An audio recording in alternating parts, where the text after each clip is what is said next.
Let me thank the units for presenting. I had some ideas and I was going to share them later, but I feel they fit in now.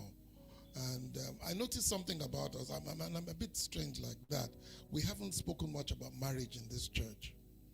And that's because I've never been a believer. I've never been a believer in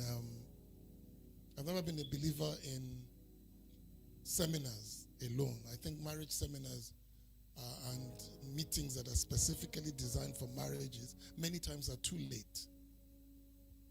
I believe you're supposed to prevent problems from happening in your marriage rather than trying to fix it. And so I've always been a firm believer. I'm not saying we shouldn't have marriage seminars, but I've always felt that what we should do is have a system that produces content for married couples in such a way that they don't have to. Am I making sense?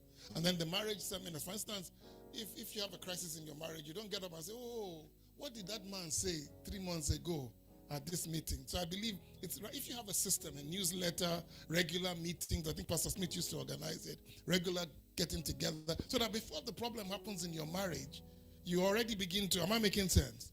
And so you find out that TBN is not a church that has marriage seminars, but I was listening to this thing by Miles Monroe, and I felt that would be the direction we'll go this year. I don't know if it's here. I sent it to you guys. I'm finding it difficult to play it on my system, so let me try and play it from here. But listen to what he has to say, because I was going to send it to my wife, but I was afraid of the implications. For example, a woman never tells you what she's thinking. She only tells you what she's feeling. And a man doesn't tell you what he's feeling. He only tells you what he's thinking.